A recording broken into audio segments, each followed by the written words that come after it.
Ah, d'accord. Lancement de jingle, mon ami. Lancement de jingle. Tout le monde il est beau, tout le monde il est gentil. Et voici maintenant le professeur Max, expert en expertise. Pruneurs, pruneuses, auditeurs, auditeuses, travailleuses, travailleurs. On vous ment, on vous spolie. Ben oui, c'est normal, vous êtes des prolos, voire même des chômeurs sans alloc. Vous vous attendiez à quoi? Vous êtes tout en bas de la chaîne alimentaire, mes petits. Donc aujourd'hui, nous allons aborder le thème de l'enfumage politique. Pardon, du langage politique. Rien à voir. Je veux clarifier une chose, je ne suis pas du genre à dire que les politiques sont tous pourris. Je suis le premier d'ailleurs à reconnaître qu'Henri IV et Colbert ont fait de bonnes choses. Et puis, il faut reconnaître à Robert Badinter qui nous a évité la situation ridicule d'avoir une guillotine à 5 lames. Avant d'analyser le fond du langage des politiques, la forme du discours est très importante à observer également. La 5e République est en crise, nous dit-on. À 59 ans, c'est sûr que la ménopause est déjà bien avancée. On reprochait à la France de Gaulle un blocage culturel. Depuis, ça débloque à tout va. Le vice-président du parti centriste, le MoDem, a été pris la main dans le sac en 2016 par des vigiles de Castorama alors qu'il se masturbait à côté de 2 adolescentes. Il a déclaré, je cite, « Ça me détend quand je suis nerveux ».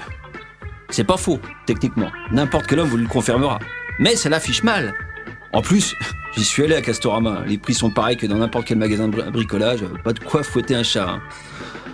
Oh là là, il en a de la chance, Emmanuel Macron, d'avoir rallié le leader charismatique du MoDem. On distingue plusieurs sortes de langage. Les non-dits.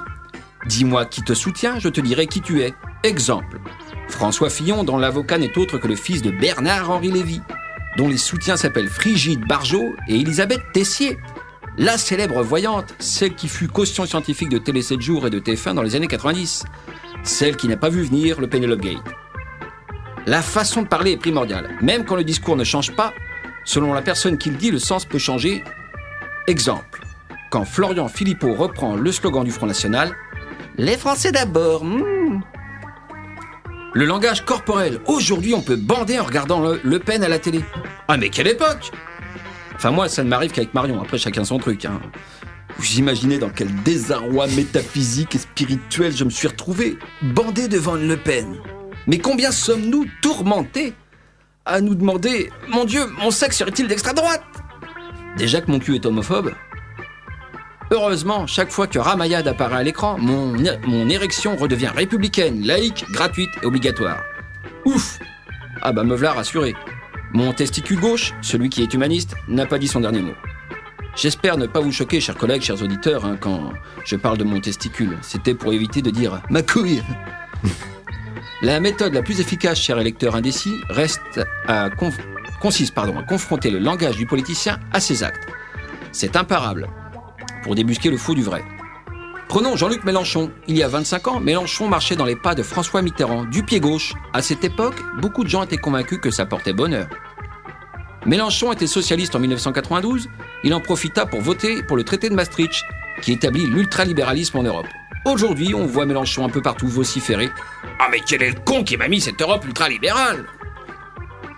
Il y a 25 ans, Robert Ménard était le président fondateur de Reporters sans frontières, socialiste, mitterrandien, antifasciste, pur jus. Finalement, que reproche-t-on à Robert Ménard? Si ce n'est comme d'autres socialistes célèbres avant lui, Mussolini, Pierre Laval, Jacques Doriot, René Bousquet, d'avoir naturellement évolué vers l'extrême droite. Heureusement, aucun Le Pen n'a jamais été socialiste. Ils ne peuvent donc pas évoluer plus à droite. Il y a 25 ans, personne ne connaissait Benoît Hamon. Aujourd'hui, c'est pareil. On a interrogé l'homme de la rue, un Français moyen, Dédé. Si, Benoît Hamon, c'est le gars qui a gagné le dîner de con du PS, là, le gars qu'on a vu boire un godet avec ses potes pour fêter ça. Merci Dédé. J'en appelle aux forces de l'esprit, disait François Mitterrand le 31 décembre 1994, lors de ses derniers vœux aux Français. Il faudra bientôt organiser une séance de spiritisme pour entendre parler du PS. Oui, c'est vraiment important d'étudier le langage et le discours politique, car il existe une incompréhension entre les électeurs et les politiques. C'est flagrant. Manuel Valls en a fait les frais. Valls, le grand humaniste de gauche antiraciste, qui réclamait depuis 2009 plus de white, plus de blancos. Ah ben il en voulait du blancos, il en a eu du blancos.